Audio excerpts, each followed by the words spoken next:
Memang seringkali kita disuruh menantikan, ada hayatnya menanti-nantikan Tuhan. Tapi sebenarnya tahu nggak, Tuhan yang selalu menunggu kita dari dulu. Sebelum kita dilahirkan, masa Tuhan nggak tahu kita ini keturunan Adam dan Hawa, nantinya akan berdosa menjauhi Tuhan.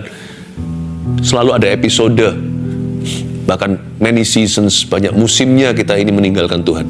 Tuhan selalu menunggu kita. Tuhan tuh nggak jahat. Tuhan tuh saking cintanya sama kita ya, Tuhan menunggu dari Kalvari. Mati untuk kita ini loh, yang tidak menguntungkan kerajaan sorga. Tapi Tuhan itu baik. Ingatlah, janji Tuhan itu gak akan lapuk karena waktu. Kalau Tuhan belum menggenapi janjinya ya, pasti ada sesuatu yang Tuhan cari dulu dalam hidupmu.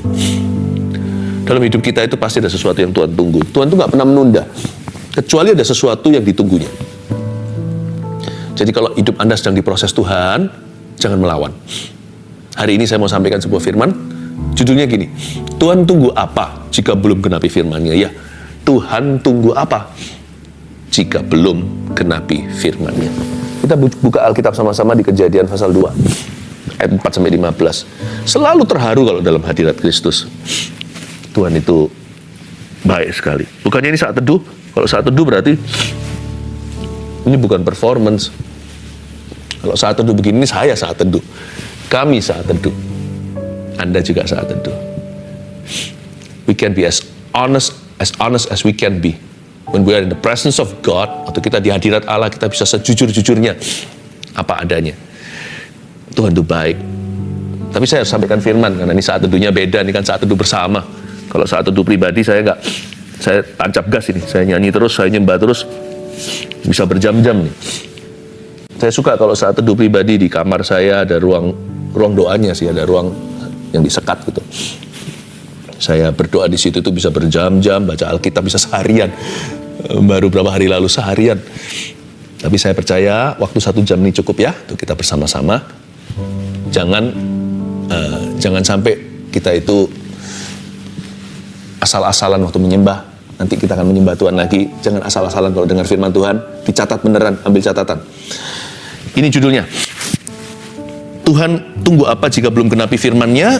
Kejadian pasal 2 ayat 4-15. Saya bacakan ayat per ayat begini. Ayat 4. Demikianlah riwayat langit dan bumi pada waktu diciptakan. Ketika Tuhan Allah menjadikan bumi dan langit, belum ada semak apapun di bumi, belum timbul tumbuh-tumbuhan apapun di padang, sebab Tuhan Allah belum menurunkan hujan ke bumi, dan belum ada orang untuk mengusahakan tanah itu. Tetapi ada kabut naik ke atas dari bumi dan membasahi seluruh permukaan bumi itu.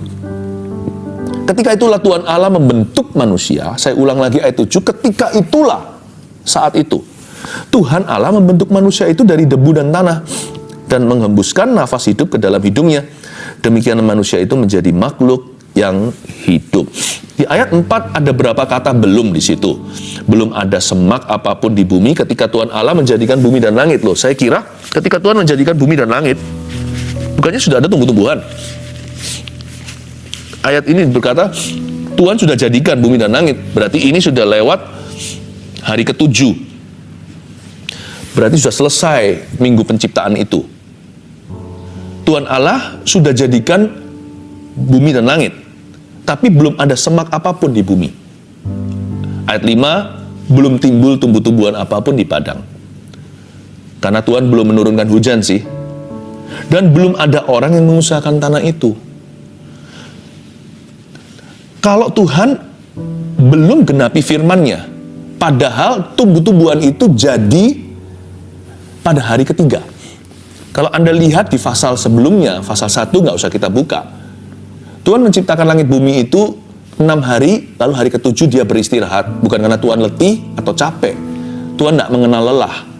Tuhan istirahat untuk menunjukkan bahwa sudah selesai pekerjaannya dan itu baik. Dan untuk menunjukkan kepada kita bahwa kita manusia itu juga perlu istirahat. Yang pertama tentunya yang penting adalah saat teduh dalam hadirat Allah. Kita juga selalu berada di dalam sebuah 7-day cycle.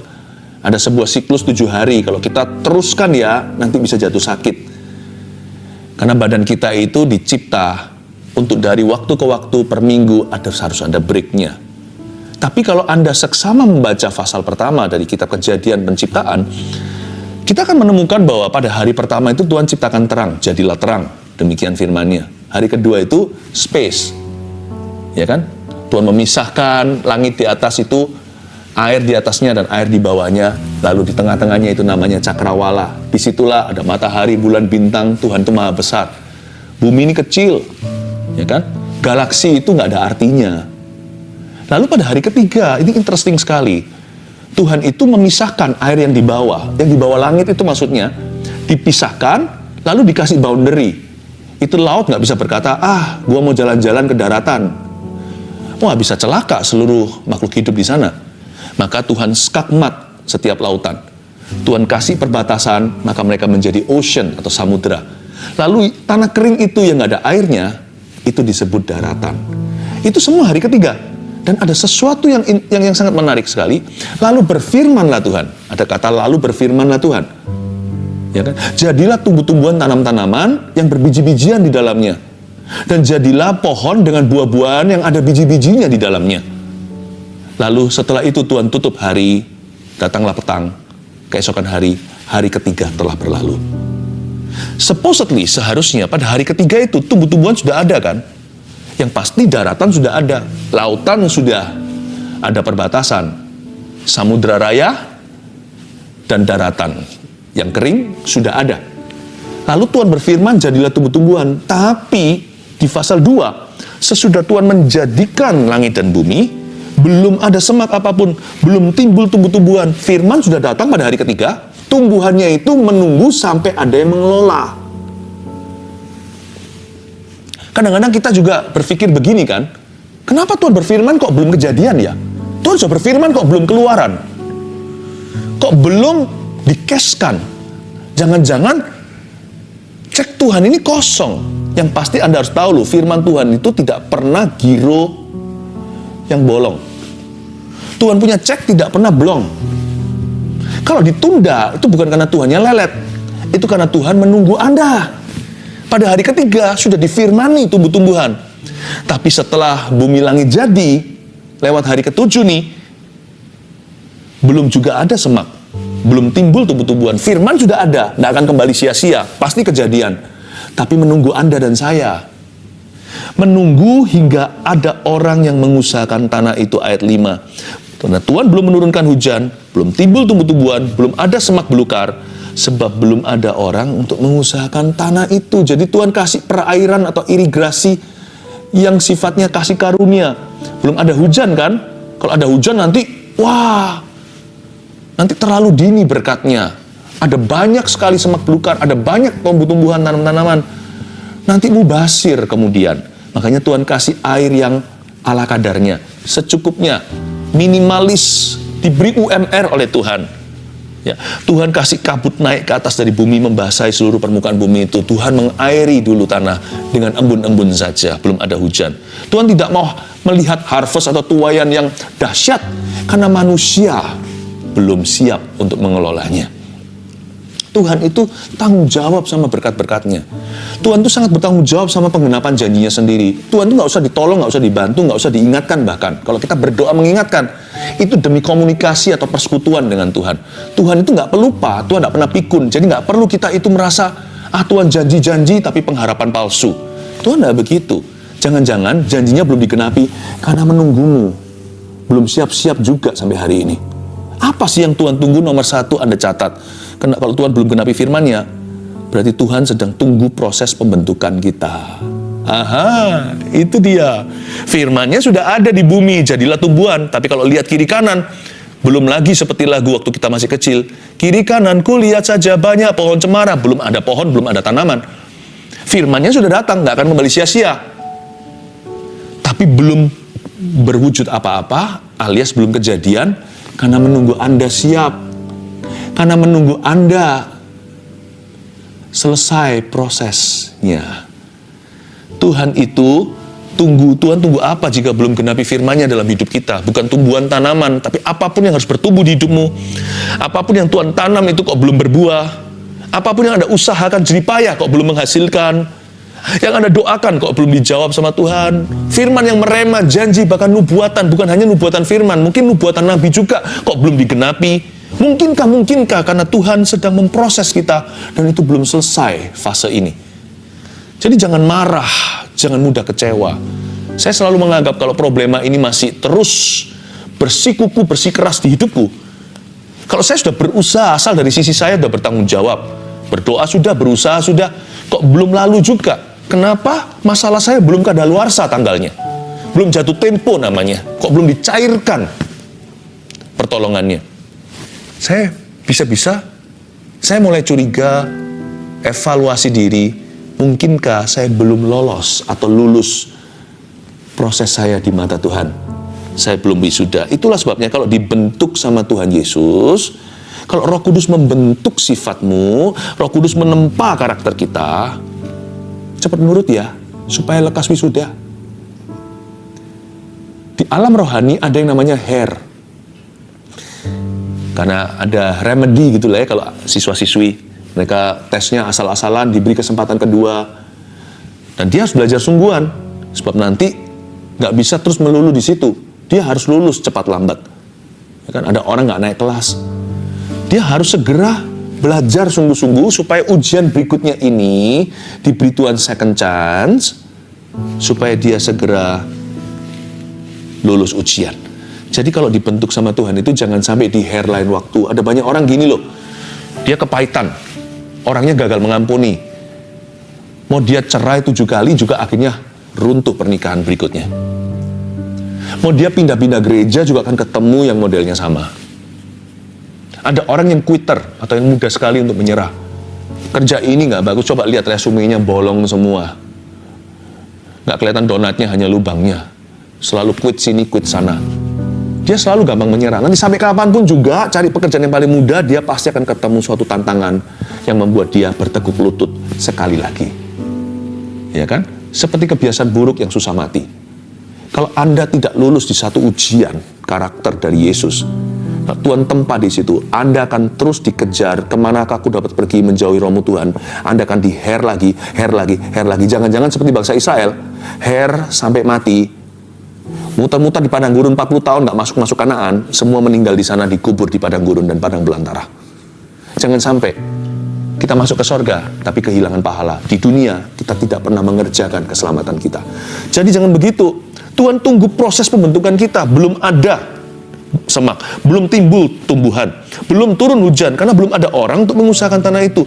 Tuhan sedang memproses Adam di tangannya, Adam dan Hawa. Tuhan tunggu proses hidup kita. Lalu bagaimana Pastor Philip dengan janji yang Tuhan pernah ucapkan di hidupku, apakah itu masih berlaku? Karena nggak kunjung digenapi gimana? Ingat sekali lagi ya, saya tolong ditulis ya, giro Tuhan bisa mundur. Bukan karena Tuhan itu terlambat, karena Tuhan sabar dengan kita. Tapi catat ini, ceknya Yesus nggak pernah blong. Tidak pernah. Cepat lambat akan digenapi, tak akan lekang oleh waktu. Ayat 7, baca beberapa lagi, saya jelaskan lagi ya, saya ulangi. Ketika itulah Tuhan Allah membentuk manusia itu. Ketika itu, baru dibentuk nih. Selesai kan? Dari debu tanah. Bagus loh ini, dari debu tanah. From dust and ashes. Mengingatkan kita bahwa kita diciptakan dengan sebuah materi. Kalau Anda menulis ini, mengingatkan kita untuk senantiasa rendah hati dan bergantung kepada Tuhan Yesus. Kita itu diciptakan dari debu tanah. Itu the next thing to nothing. Kita ini diciptakan dengan materi yang satu level di atas nothingness. Untuk mengingatkan kita bahwa tanpa Tuhan kita tidak bisa berbuat apa-apa. Kita harus selalu mawas diri untuk bergantung dengan Roh Kudus, bukan gagah perkasa kita. Ingatlah bahwa materi kita mau dikasih jewelry, perhiasan kayak barang mahal, bahan dasarnya itu loh daki, maaf bahasa saya, debu tanah. Kita diciptakan itu hanya satu level di atas nothingness atau di atas kehampaan.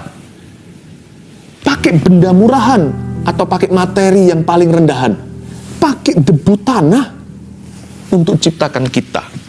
Remember to be humble. Seringkali berkat tidak datang sampai kita rendah hati dulu. Dan ada orang tertentu harus direndahkan serendah-rendahnya, seperti Nebukadnezar, baru waras dari gilanya. Tuhan itu baik, tapi dia tegas. He wants you and I to be humble. Dan kita selalu dependent on Him. Lalu baru kemudian yang membuat kita itu mulia adalah setelah itu dia mengembuskan nafas hidup ke dalam hidungnya. Kata nafas hidup sini dalam bahasa Ibraninya itu sama dengan spirit, dengan S huruf besar. Itulah roh Allah. Ini yang membuat kita mulia. Kita berhasil karena roh Tuhan. Kita hari ini jadi benar itu karena roh Tuhan, roh Allah. Kita punya hikmat itu karena Roh Kudus. Kita punya buah, ya jelas-jelas karena Roh Kudus. Kita punya karunia, ya jelas-jelas karena Roh Kudus. Semua itu bukan karena gagah perkasa kita. Makanya kalau Tuhan lagi proses kita seputar ini, cepat wisuda, gitulah kira-kira kata mama. Kalau dibentuk itu, cepat jadi. Jangan lari. Jangan kucing-kucingan dengan Tuhan. Sebab siapa yang rugi? Anda dan saya yang rugi waktu minimal. Ya, kalau dibentuk sama Roh Kudus, harus mau. Sampai kapanpun loh, Tuhan itu bukan guru yang bisa disogok. Bukan kepala sekolah yang kita bisa beli wisudanya. Akan dikejar di titik itu, sampai kita benar. Oh, haleluya, saya mau cepat wisuda dalam Tuhan. Karena berkat-berkat Tuhan dan janji-janji Allah akan digenapi di hidupku. Dan itu sudah menanti dan sudah menganga, memanggil-manggil nama saya. Aku jawab, ya. Sakit nggak apa-apa. Kalau perlu, sakit itu perasaan. It's okay sakit perasaannya. Asal kerajaan Allah diuntungkan. Asal visi diuntungkan. Visi hidupku, asal tujuan ilahi dipuaskan. Apa artinya sakit perasaan? Apa artinya buang gengsi? Apa artinya terluka egonya? Nggak apa-apa lah ya. Kalau kita punya visi di depan sana jelas, Tuhan akan genapi firman-Nya. Tapi Tuhan tunggu aku lulus dulu. Ya kalau lulus seumur hidup ya nggak bisa, itu tunggu mati. Atau tunggu Tuhan datang kembali. Tapi setiap manusia itu kan punya musimnya. Segala sesuatu indah pada musimnya, pada waktunya. Mazmur 1 berkata, supaya dia berbuah pada musimnya. Pohon yang ditanam di tepi aliran air, hidup orang yang merenungkan firman itu tidak akan layu daunnya. Berbuah pada musimnya. Manusia itu harus lulus di setiap musimnya. Stase-stasenya itu loh. Saya bersyukur sih, saya nggak bypass apa-apa. Tuhan nggak katrol saya naik kelas. Saya naik kelasnya itu secara organik. Dan saya mau begitu terus mengikuti Yesus. Mengikuti Yesus itu bukan jarak panjang. Karena kita nggak tahu masa depan. Ikut Yesus itu jarak pendek atau menengah. Kita lihat yang di depan, Tuhan memproses saya di area ini. Atau di bagian ini sekarang yang Tuhan bentuk aku harus menang. Itu pilihan, sebab Tuhan tidak pernah menyurupi, Tuhan tidak pernah memaksa. Jadi Tuhan tunggu apa kalau dia belum genapi firman-Nya? Tunggu Anda nurut sama dia. Nah, ayat yang ke-8. Selanjutnya, Tuhan Allah membuat taman di Eden di sebelah timur. Disitulah ditempatkannya manusia yang dibentuknya itu. Lalu Tuhan Allah menumbuhkan berbagai-bagai pohon dari bumi yang menarik dan yang baik untuk dimakan buahnya. Dan pohon kehidupan di tengah-tengah taman itu, serta pohon pengetahuan tentang yang baik dan yang jahat. Anda lihat di ayat 8 ya. Waktu itu manusia ditempatkan di situ. Ada penempatan. Katakan penempatan. Coba katakan lagi, penempatan. Disitulah ditempatkannya manusia dibentuknya. Ayat 9, lalu barusan setelah itu Tuhan Allah menumbuhkan berbagai-bagai pohon dari bumi yang menarik dan yang baik untuk dimakan pohon. Jangan makan pohonnya, nanti rompal giginya. Untuk dimakan buahnya. Dan pohon kehidupan di tengah-tengah taman itu. Bukan hanya diciptakan banyak pohon yang bisa dimakan buahnya, tapi di tengah-tengah taman itu diciptakan ada pohon, jumlahnya 2, satu pohon kehidupan, satu lagi pohon tentang yang baik, pengetahuan yang baik, dan yang jahat. Bahkan hari itu ya, setelah manusia ditempatkan, setelah penempatan kita, Tuhan itu He created choice. Dia menciptakan pilihan buat kita.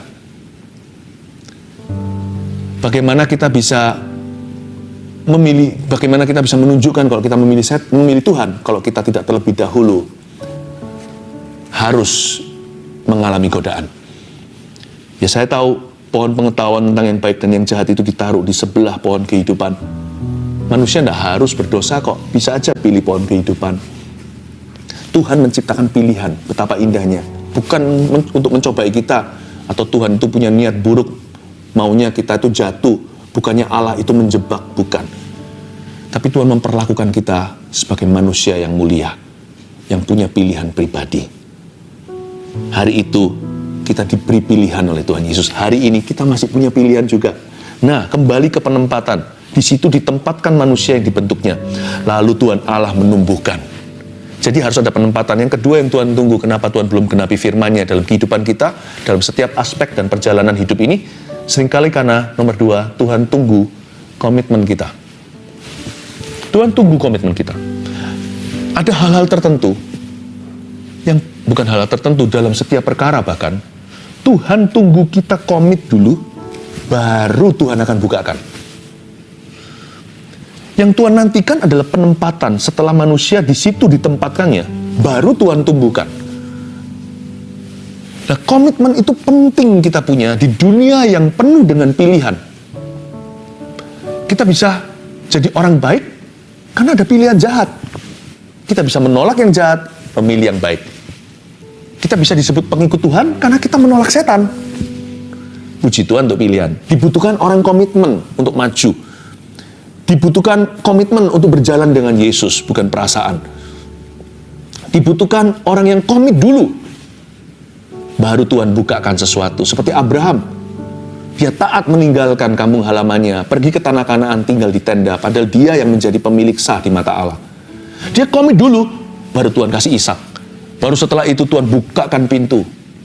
Ya, kita harus komitmen dulu. Hari-hari ini banyak orang berdosa.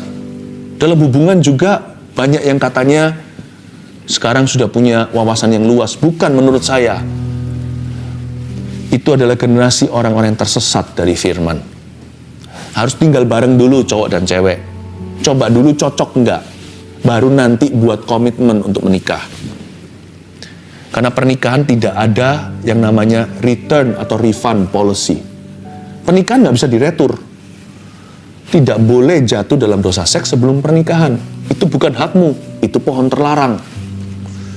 Kewajiban nggak apa-apa Anda berikan, saling mengasihi, saling mengerti, saling mendukung, dan saling membangun dalam Kristus. Ya kan? Bekerja sama, membangun masa depan. Tapi haknya jangan diambil dulu, sebab Tuhan belum memberkati, tidak boleh beranak cucu dulu. Seks tidak boleh dilakukan sebelum diberkati Tuhan. Tapi dunia ini kan kebalik. Kalau kita nggak coba, mana berani komitmen. Aku baru bisa berkata I do atau saya bersedia, aku ambil kamu sebagai istriku yang sah dalam suka duka. Ya harus coba dulu tinggal bersama berapa tahun ini. Aduh, salah ini. Firman Tuhan berkata manusia ditempatkan dulu baru Tuhan tumbuhkan. Tuhan tunggu komitmen kita dulu. Setelah itu baru diberikan buahnya sama Tuhan. Ada orang juga begitu. Maunya enaknya. Belum apa-apa udah minta gaji yang tinggi. Belum apa-apa udah minta fasiliti. Fasilitasnya mana? Komit dulu, semua akan ditambahkan. Saya cari kerja yang enak. Yang uang bisa bekerja untuk saya nggak perlu berbuat apa-apa tambah kaya. Ya semua orang mau begitu. Tapi faktanya di lapangan, semua harus berebut keras, bersaing secara sehat, bahkan tidak sehat di dunia ini. Semua orang harus banting tulang, kadang-kadang banting egonya. Komit dulu, Tuhan akan tambahkan. Tuhan akan tumbuhkan, Tuhan beri kemenangan. Amin. Penempatan, lihat ya, setelah Adam dan Hawa ditempatkan di situ, ayat 10, ada suatu sungai mengalir dari Eden untuk membasahi taman itu. Dan dari situ sungai itu terbagi menjadi 4 cabang. Wah, Tuhan bukakan cabang-cabangnya. Mulai ada sungai yang mengaliri membasahi taman itu, bukan hanya embun yang naik ke atas. Bukan hanya embun yang naik lalu membasahi bumi. Sekarang ada sungai bahkan. Dibukakan mata air yang baru, ada 4 sungai. Yang pertama namanya Pison, ayat 11. Dan yakni yang mengalir mengelilingi seluruh tanah Hawilah. Emas ada, lalu ada emas. Ketika Adam mulai mengerjakan tanah, emas ada. Nggak langsung, emas mana bisa langsung dari tanah. Bahkan manusia purbakala sudah diberi hikmat Allah untuk bisa mengelolanya menjadi logam mulia. Sama aja tuh kalau di tanah. Mata jasmani kita yang telanjang tidak bisa melihat, membedakan mana emas, mana hanyalah lumpur biasa. Berarti Tuhan kasih hikmat sama mereka. Ketika mereka kerjakan, Tuhan tambahkan hikmat. You see? Gak ada orang berkata, aku mau bisa dulu. Baru setelah itu, mau taat sama Tuhan. Taat dulu, Anda akan dibuat bisa. Dan emas dari negeri itu baik. Di sana ada damar, bedola, dan batu krisopras. Di situ ada berliannya juga. Nama sungai yang kedua ialah Gihon, yakni yang mengalir mengelilingi seluruh tanah Kus. Nama sungai yang ketiga ialah Tigris, yakni yang mengalir di sebelah timur Asyur. Dan sungai yang keempat ialah Efrat. Langsung Tuhan bukakan. Hikmat itu menyusul, ya nggak boleh menyusul itu takut akan Allah, itu permulaan hikmat. Hikmat-hikmat yang lain, pengetahuan-pengetahuan berikutnya, itu menyusul kemudian. Itu ditambahkan. Komitmen dulu pada Tuhan dan pada firman-Nya, pada apa yang Anda tahu dan Roh Kudus ajarkan bahwa hal itu baik dan benar dalam hidupmu untuk Anda lakukan. Komit ke itu. Kalau Tuhan bilang jangan dilanggar. Jangan bilang, aku coba dulu. Entah itu hubungan atau apapun juga. Lalu berkata, baru setelah itu kuberikan komitmenku. Itu orang yang memutarbalikkan firman Tuhan tidak akan baik hasil ujungnya. Ayat 15, Tuhan Allah mengambil manusia itu dan menempatkannya dalam Taman Eden. Ini sudah untuk mengusahakan dan memelihara taman itu. Wah, luar biasa, garis bawahi ayat 15, ayat terakhir ini. Tuhan Allah mengambil manusia, menempatkan di sana untuk mengusahakan dan memelihara taman itu. Yang ketiga, apa yang Tuhan tunggu sebelum genapi firman-Nya dalam hidup kita? Dia tunggu usaha kita. Tadi komitmen kan? Sekarang usaha kita. Komitmen itu di depan, usaha itu jalan. Tuhan tunggu usaha kita dulu. Bukannya Pastor Philip semua diberikan Tuhan sebagai kasih karunia? Iya. Tapi kan kita ini dipanggil juga untuk jadi anak-anak Tuhan yang dewasa. Masa terus menyusu melulu? Karena Tuhan itu cinta kita, Dia tidak akan manjakan. Tuhan tuh bangga kita itu punya marganya. Kita hari ini disebut orang-orang Kristen anak Tuhan. Seperti Kristus maksudnya. Kita disebut umat pilihan-Nya. Dicipta dalam gambar dan rupa Allah, ditebus kembali oleh darah yang mahal. Tuhan tidak mau kita jadi orang yang murahan. Usaha kita itu tidak mendatangkan berkat. Tapi Tuhan bisa memberkati jeripayah kita. Bersama dengan Tuhan, jeripayahmu tidak sia-sia.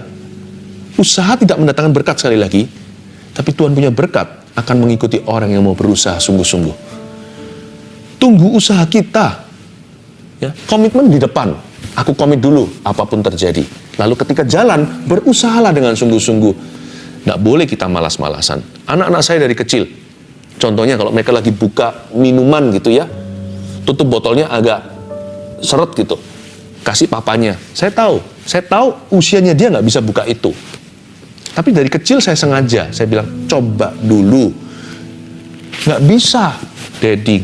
Nggak bisa, Papa. Saya bilang, coba dulu. Saya biarkan berapa detik, 1 menit dia coba-coba, nggak bisa buka, baru kasih ke saya. Sudah berusaha, sudah. Nih, saya buka. Terus saya beritahu, kenapa kamu nggak boleh dikit-dikit langsung bilang nggak bisa? Karena kamu anak Mantofa. Papamu nggak begitu, kamu juga nggak boleh begitu. Papa selalu menjunjung tinggi usaha. Papa bukan anak Tuhan yang manja. Gitu kira-kira, bukan mengkuliahi anak. Tapi saya turunkan impartasi nilai-nilai keluarga kami. Itu adalah nilai-nilai yang saya dapat dari keluarga Tuhan. Kita ini dicipta dengan marganya dalam gambar rupanya. Sekarang dibeli dengan sah. Kita milik Yesus. Kita anak Kristus. Tidak boleh kita berkata dikit-dikit, nggak bisa, nggak mau. Tuhan memanggil kita seperti Adam dan Hawa untuk mengusahakan dan memelihara taman ini. Itu leadership, my friend. Tunggu usaha kita baru Tuhan genapi firman-Nya. Nanti nggak bisa, Tuhan masih turun tangan. Apalagi kalau Tuhan lihat di usia kita sekarang ini, di situasi ini, kita memang nggak bisa berbuat apa-apa. Selebihnya tangan Tuhan bekerja. Tuhan kerja 100% bisa nggak? Bisa tanpa kita. Lebih cepat, lebih gampang, nggak usah bentuk kita. Tuhan kalau nggak dibantu sama kita, nggak perlu menunggu kita, segera jadi semua janjinya. Semua kejadian. Tapi kalau begitu berarti Tuhan yang kerjakan semua. Berarti kita bukan anaknya. Karena pasti kita juga akan mengerjakan yang Tuhan kerjakan. Yesus berkata, barang siapa percaya kepadaku, dia akan mengerjakan pekerjaan yang lebih besar daripada yang kulakukan, karena aku pergi kepada Bapakku. Tuhan mau kita turut serta ambil bagian dalam prakarya Allah. Tuhan mau juga ada bagian-bagian yang merupakan sidik jari kita yang bikin itu. Supaya Tuhan bangga, tunjukkan kepada dunia, aku bekerja sama dengan anakku. Ini loh hasil karya kami, padahal semua itu karya Tuhan. Tuhan mau kita berusaha. Jadi jangan malas. Bangun tidur, kerja yang penuh, jangan korupsi waktu. Lembur kalau perlu. Di keluarga juga nggak boleh malas-malasan, harus profesional, jadi ayah, ibu, jadi keluarga. Perhatikan, family time, komitmen itu. Dan saya yakin nanti selebihnya kebahagiaan keluargamu, keutuhan, pemulihan, itu semuanya datangnya adalah anugerah. Berkat-berkat Anda, susah payah tidak akan menambahinya. Berkat Allah yang menjadikan kaya. Sukses itu dari Tuhan, promosi itu bukan dari kiri, kanan, timur, dan barat. Promosi itu datangnya dari atas. Ya, sebelum Tuhan genapi firman-Nya ada 3 yang saya bagikan hari ini. Apa itu? 1, Tuhan tunggu apa? Tuhan tunggu proses pembentukan kita. 2, tunggu komitmen kita. 3, tunggu usaha kita. May God bless you. Jangan merasa Anda harus lulus dulu, baru nanti Tuhan akan kabulkan. Percaya dulu kalau Tuhan sudah kabulkan. Nah, sekarang jangan tunda prosesmu. Di area-area yang kita kurang taat atau bahkan tidak taat, bertobat dan katakan, Tuhan, aku mau menang. Kalau Anda bertekad kayak gitu ya komitmennya, langsung ada penyertaan Tuhan. Usaha Anda nanti tidak sia-sia. Tiap langkahnya itu ada percepatan, ada kuasa. Saya ingin sekali hari ini di live chat, yang dari tadi sudah masukkan permohonan doa, masukkan terus, tapi tambahkan ini. Tulis area yang Anda masih struggling atau Anda bergumul di sana. Anda mau segera menang di situ. Anda bisa tulis begini aja. Saya mau menang di area titik. Itu aja. Saya akan doakan. Bahkan nanti setelah acara ini kan terus masuk terus ini. Orang-orang akan terus komunikasi dengan kami. Roh Kudus melihatnya sebagai langkah imanmu. Dan dia akan bekerja dan terjadi percepatan ilahi di area ini. Dan akan terjadi kemenangan. Tuliskan, saya mau menang di area titik. Kita doakan agar Anda mengalami kemenangan. Yakinlah bahwa doamu sudah dikabulkan. Tinggal dicairkan tepat waktunya saat Tuhan melihat Anda sudah lulus dan Anda patut menerima berkat itu. Mari ulurkan tanganmu, kita berdoa sama-sama untuk setiap kebutuhan. Saya tumpang tangan. Tuhan Yesus, jamah umatmu. Di setiap area di mana kami saat ini perlu mengencangkan komitmen kami ya Tuhan. Pada Tuhan kami buat komitmen yang baru. Komitmen pada kekudusan contohnya. Komitmen untuk taat pada firman-Mu, sekalipun kami tahu kami tidak sempurna, kami masih bisa salah. Tapi kami komitmen dulu. Tuhan, kami undang urapan-Mu, urapan yang baru. Di dalam nama Yesus, berikan terobosan di setiap area-area kegagalan, area-area pergumulan ya Tuhan. Seperti Yakub yang bergulat dengan Tuhan. Semalam-malaman, sudah begitu lama bergulat di area ini, Tuhan beri kemenangan. Di dalam nama Yesus, hamba berdoa minta pertolongan dalam rumah tangga, dalam setiap struggle atau pergumulannya. Dalam dunia pekerjaannya Tuhan, di area itu dibentuk sama Kristus terus-menerus soal keuangan. Dan juga di dalam area hubungan dengan sesamanya ya Tuhan, hamba berdoa supaya keluarga saat itu lulus ujian di hadapan-Mu, segera wisuda di musim-musim kehidupannya. Tidak lagi lelet, tidak lagi menunda. Karena Tuhan sedang menunggu umatnya. Terima kasih Tuhan, terpujilah nama-Mu. Hamba berdoa, I speak blessing in your name, kuucapkan berkat di hadapan-Mu kepada umat-Mu di dalam nama Yesus. Ya Tuhan, I declare your miracles. Mujizat-Mu terjadi saat ini di dalam nama Yesus. Terobosan baru. Tuhan, tangan-Mu tidak kurang panjang, telinga-Mu tidak kurang pendengaran, mendengarkan doa kami. Dan Kau mengulurkan tangan. And you send your word and heal our disease. Engkau mengutus firman-Mu dan menyembuhkan kami. Dalam nama Yesus. Letakkan tangannya. Ada seorang pekerja di luar negeri. Seorang TKW atau TKI. Roh Kudus beritahu saya dengan jelas barusan, tenaga kerja wanita atau tenaga kerja Indonesia. Firman Tuhan bilang begini, sebuah rema dari Roh Kudus, hikmat marifat, bunyinya demikian. Hai Hagar, kembalilah ke Sarah untuk kau ditindas olehnya. Anda mau lari, Anda mau quit. Anda berkata sudah nggak tahan. Bukan kekerasan sih, tetapi hanya Anda tidak tahan dengan perkataan majikan. Go back. Urungkan niatmu untuk melarikan diri atau untuk quit hari ini. Dan ini tandanya dari Tuhan, bahwa Tuhan berkenan. Ibu Anda dalam kondisi sakit sekarang di Indonesia, dalam kondisi sekarat, penyakitnya kayaknya ini itu sebenarnya penyakit tua. Tuhan memberikan satu tanda kepadamu, tiba-tiba aja nanti beliau akan bangkit dari ranjangnya dan akan beraktivitas seperti biasa, sembuh sendiri tanpa diobati gimana. Sekarang si obat jalan itu pun tidak diperlukan karena ibu Anda akan sehat walafiat. Tuhan memberi tambahan hidup 2,5 hingga 3 tahun kemudian sampai Anda bertemu dengan beliau waktu jatuh tempo Anda harus pulang ke Indonesia. Dan Anda juga bisa jadi berkat untuknya dan mendoakannya. Tuhan akan memberi tanda. Ibu Anda akan sehat, diberi waktu 2-3 tahun lagi untuk hidup lebih lama meskipun sudah sangat tua. Untuk Anda berjumpa dengan dia. Terima kasih Tuhan. Ada satu orang, saya melihat liurnya terus keluar tidak tertahankan. Saya tidak tahu sakit apa. Saya tidak tahu apa yang terjadi denganmu. Liur itu terus keluar sehingga Anda juga malu untuk keluar rumah. Dan sesuatu terjadi di muka Anda. Saya tidak tahu itu sebenarnya penyakit apa. Tapi Tuhan menyembuhkan baik gejala maupun penyakitnya. Terimalah kesembuhan di dalam nama Yesus. Tuhan sedang menjamahmu. Dan tubuhmu akan kembali normal. Anda akan beraktivitas seperti biasanya. Tuhan sayang umatnya.